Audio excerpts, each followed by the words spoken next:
katika Bwana, maana nikawaza hili ni neno lilikuja ile mwaka Hosea alipokufa, ndipo Yesaya nabii wa Mungu ndipo alianza kutumika. Bwana Yesu asifiwe.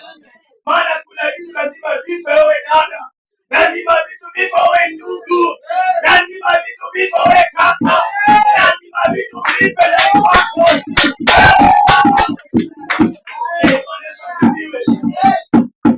Lazima vile vitu vibaya viondoke, ndivyo wewe uanze kuvikamata vitu vizuri, ndivyo wewe uanze kuwa na mahusiano katika mbingu la Bwana. Bwana Yesu asifiwe. Maana kuna swali fulani nilisoma. Bwana Yesu asifiwe. Kuna mtu trakta ilipotokea alikuwa amebeba mizigo. Bwana Yesu asifiwe.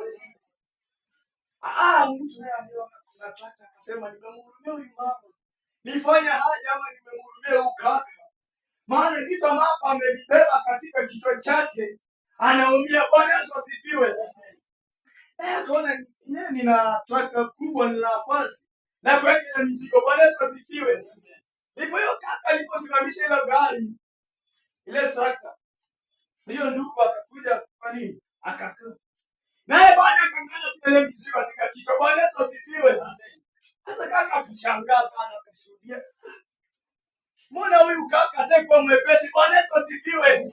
Kuna miaka tumekaa, kuna misimu tumeishi wapendwa, kuna hali ambayo tumekaa, kuna vitu ambavyo tumevifanya vimekaa katika maisha yetu, tumevibeba siku nyingi. Bwana Yesu asifiwe.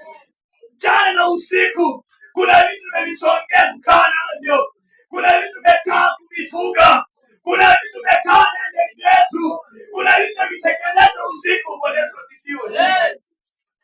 Lakini mchana tunakaa katika matatu tu na wakaka na majirani tukisafiri, ama tukikaa katika biashara. Bwana Yesu asifiwe. Lakini wao umefinyika, kwa hakika umeumia na umenuka. Bwana Yesu asifiwe.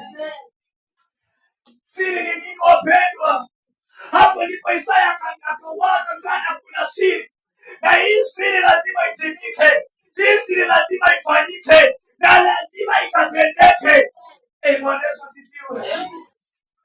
Isaya akaona amekaa na uzito, amekaa na uzito zaidi, maana yule ambaye ametawala sana hafai kukaa maeneo hayo, hafai kuenuka, hafai kuzidi kukaa hivyo. Bwana Yesu asifiwe. Maana Hosea alikuwa mfalme wapendwa. Unakumbuka zile zame za zamani. Bwana Yesu asifiwe. Mtu alipokuwa anaongoza, alikuwa anaongoza kimababu, si ndivyo? Unakuwa slave. Bwana Yesu asifiwe. Umekuwa mtumwa kila wakati, hali hakuna kupumzika, hakuna nafasi ambayo wewe unaona ya amani, hakuna ambacho unakikaribia ukifurahi, hata katika sura yako hakuna smile. Bwana Yesu asifiwe. Hali umekunjana kama mwanajeshi, hali ungali mchanga lakini umezoeka kimwili na kiuso. Bwana Yesu asifiwe. Maana mmeongozwa katika machungu, mmeongozwa misimu ambayo haipendezi.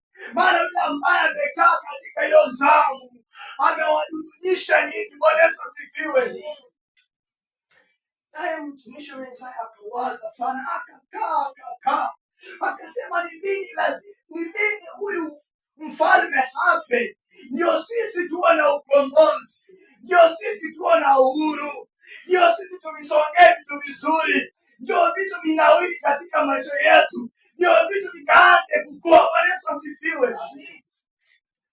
Maana hiyo mwaka ya mfalme haiwaumiza wengi wapendwa, wengi waliumia, wengi walikosa furaha wapendwa, wamama walikosa hata ndoa, kuna watu walikaa hata wakaona machungu, hakuna hali ya kuishi tena, ili tufe tu tujue imeisha. Bwana Yesu asifiwe. Hata vitu havikukua. Bwana Yesu asifiwe. Hani watu walikaa maisha ya machungu, hani mimea haikukua, maana kwa sababu ya uongozi wake huyu mfalme. Na Hosea akasema ya kwamba katika maisha ninakaa, katika hali ambayo imenikalia. Huyu mtu ni lini atatoka? Ni lini mfalme ataondoka meno hayo ili mimi nianze kumiliki? Bwana Yesu asifiwe.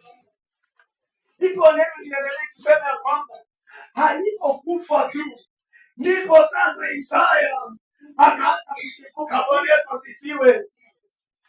Hilo neno ambalo limenena na hiyo limeandikwa, hilo neno la Bwana ukilisoma katika undani na ukaishi katika hali ambayo tumekaa, katika hali ambayo tumeishi. Bwana Yesu asifiwe.